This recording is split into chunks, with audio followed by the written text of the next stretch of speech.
Hello mga kalingap, mga kaberks. Isang mapagpalang araw po sa inyong lahat yan mga kaberks. Saan man kayo mga dako ng mundo naroroon, anumang oras dyan sa inyo, umaga, gabi, tanghali. Mapagpalang araw po sa inyong lahat at sa inyong mga kalingap. Sa ating founder na si Kuya Bal, shout out, Ate Edna, Kalingap Rab at Jackie Matubang, ang magandang misis ng ating Kalingap Rab. At shout out din sa aming Kalingap Strikers na pinamumunuan ng aming presidente, si Ate Glo. At kanyang bari-bari na si Cel TVPH. Shout out kay Ate Hayat, si Sasa, si Dina Barbosa, Magalo, Sis Jacqueline Dukusin, Maria Ligaspi Vlog at Founder Ann. Shout out sa inyong lahat dyan at ang iyong lingkod na hindi sikat, pilit nagpapasikat. Maligayang araw at shout out sa inyong lahat yan. So, konting update sa ating reaction video na about sa mga bangayan ng mga reaktor. Alam nyo mga kabeks, mga kalingap, mayroon po akong nakitang geographic. Yung leon, no? Ganyan yung mga reaktor. Parang leon na nagbabangayan at mayroong sumisigaw. Yung iba, puro sponsor lang ang hinahanap. Ang iba naman ay nagre-reaction, nakikipagbangayan kahit na nambabalahura na wala na sa lugar, paulit-ulit lang ang kanilang reaction. Pero tuloy pa rin ang pagko-content. Hindi na sumasagot yung iba, pero pilit pa rin dinidikdik. Gustong saktan talaga ang damdamin ng ibang mga reaktor. Yung iba naman, puro sponsor lang yung nasa bukang bibig. Baga, hindi natin alam kung anong kanilang mga pakay. Pero, kaunting bagay lang pagdating sa sponsor, todo silang content ng content, paulit-ulit lang. Kaya minsan ay nakakatawa at wala na sa kalingap yung kanilang content Nakapokus na lang sila doon sa mga kaunting bagay na maraming mga bagay na dapat ay sa kalingap pagtanggol, i-promote, pero hindi ko alam kung bakit ganun ang kanilang mga content, no? Kaya nakakadismaya dahil sa kalingap sila pero yung kanilang mga kinakalaban ay nandiyan din sa loob ng kalingap. Dapat ay paglaban nila ang kalingap, lumaban sila doon sa mga bumabatikos sa kalingap, yung mga anti-kalingap, yun ang dapat nilang batikusin, hindi yung nandito rin sa loob. Instead na magkaisa para magiging magandang programa, lalong nagkakagulo dahil sa bangayan at sagutan ng mga reaktor na minsan wala na sa ayos kasi kinakalaban na talaga yung puro nandito lang din sa kalingap. Kaya magulo. Hindi na tapos-tapos yung maliit na issue ginagawang araw-araw. Instead na mag-focus dapat doon sa adhikain ng kalingap, yung yung promote or yung magandang ginawa ng kalingap ni Kalingap Rab, Kuya Bal, yun yung dapat na fokusan nila. Yun yung dapat content ng mga reaktor, hindi yung kapwa nila nandyan din sa kalingap. Kasi dati hindi naman ganyan Nitong huli parang ganun na lang lagi at hindi naman lingid siguro sa inyong kaalaman sa ating mga kapwa dyan, mga reactor. Yun na lang, dito na lang nakapaikot sa Kalingap yung kanilang content na sana tama nga naman na sa Kalingap lang dapat mag-content, pero dapat naging positive naman, hindi yung puro bangayan, silip ng kung anong masilip na kaunting bagay, pinapalaki at hindi natin natantanan. Kaya yun ang dapat na mabago. Kung talagang ang puso nila ay nasa Kalingap at yung adhikain ng Kalingap ang kanilang tinitingnan. Pero kung yung tinitingnan nila ay para lang pansarili, magkaroon sila ng views at kita, hindi doon ang hindi yung focus ng Kalingap. Ang focus ng Kalingap ay magkaroon ng matulungan, makatulong at the same time hindi lang yung beneficiary kundi magiging sa mga tao yung nasa palibot na yung mga Kalingap partners. Yun yung dapat binibigyan ng pansin ng mga reactors na i-promote yung mabuting adhikain ng Kalingap, hindi yung puro pakipagbangayan, pakipagsagutan, kaunting bagay pinapalaki na araw-araw, hindi lang araw-araw, hindi 2-3 upload sa isang araw, iisa ang pinupuntarya. Sponsor, nakapokus sa sponsors. Saan yung maraming viewers, doon yung binabalik-balikan ng kaka-reaction. So, ano ang magiging positive na dating ng Kalingap? Hindi, nagkakagulo, nag-aaway-away, yun yung nakikita ng iba. So, dapat magkaisa tayo. Yung focus natin is to improve kung ano ba ang may tulong natin sa Kalingap. Kaya, yun, dapat natin sa isip na ganun ang dapat nating gagawin. Yung kung paano tayo makatulong, makapa-improve yung Kalingap, magiging progressive. Yun ang dapat yung natin, titingnan natin. Dapat yung makakatulong tayo, hindi yung nakakasira tayo yung nakakagulo tayo. No? So, ako, yun lang naman yung nakikita ko. Yung kaya meron po akong papakita dito. Pampagod vibes lang ito mga kaberks, mga Kalingap. Sana ay panoorin nyo hanggang matapos itong aking reaction video. Good vibes lang. Yun yung Leon na nakakakita. Pinapakita ko sa inyo.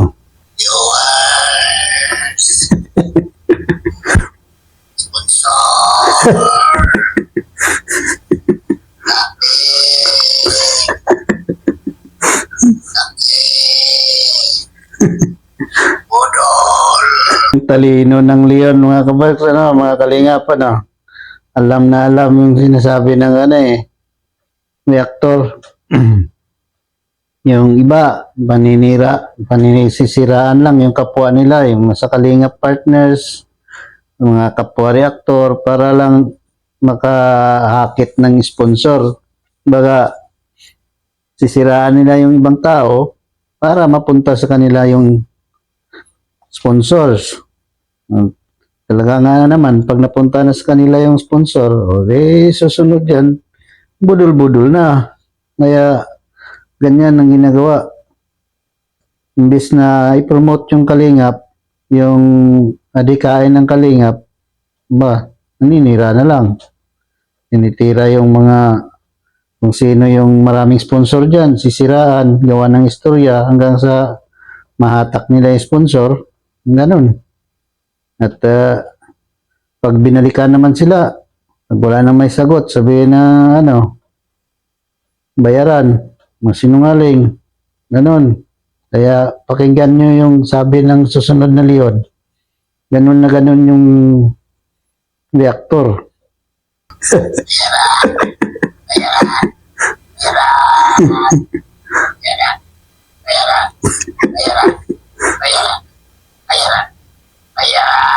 Ang talino talaga ng leon, mga kalingap, no? Mga kabarks. Sobrang talino niya. Alam na alam yung mga bukang bibig ng ano eh, mga reactor na baka talo sa diskusyonan. Mahilig makipagtalo, makipagbanatan. Pagka wala nang may bato, sabihin, bayaran yung ano, taong yan. Kaya banat ng banat. Yun ang style ng mga tao na wala na ibang bukang bibig, kundi sabihin, bayaran yung reactor. Siguro gawain nila yung mga ganyan. Matanggap ng bayad. Sabi nga eh, kung ano yung ginagawa mo, yan din ang lumalabas sa bunganga mo. Kaya siguro, ganun ang gawain nila. No? Mangbato ng bayaran. Pero ang totoo, sila naman bayaran. Kaya, yun. Tiba-tiba, pagka binayaran sila, kahit na mambalawra, sige lang. Wala na sa katwiran yung mga pinaglalaban. Kaya ito, pakinggan naman natin yung sumunod na leon. Ito, makakatawa to eh.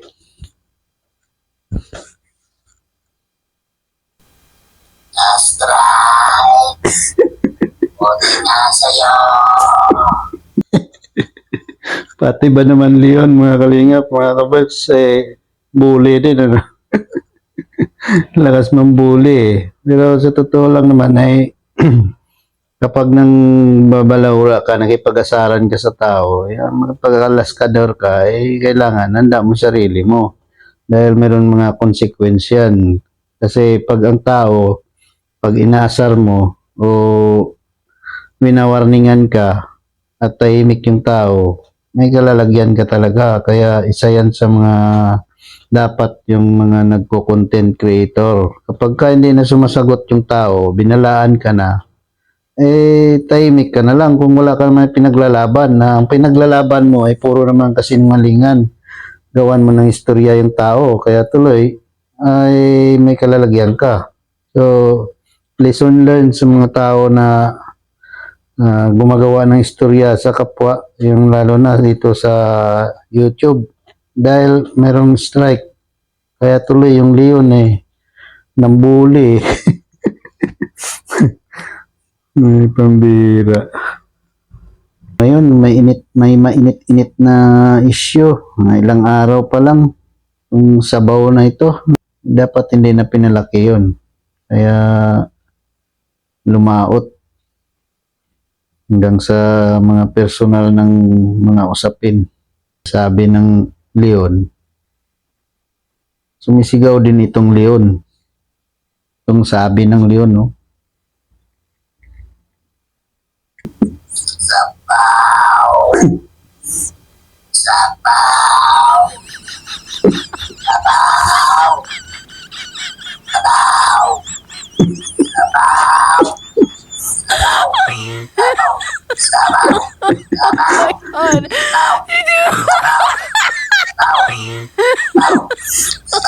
Oh my God. Sa wakas nito, naubos din yung sabaw, pambirang sabaw yan. Hindi matapos-tapos hanggang ngayon may iniinit pa yung sabaw Malamig ng sabaw, patuloy pang iniinit. Ano ba yan? Hindi pa matapos-tapos yan.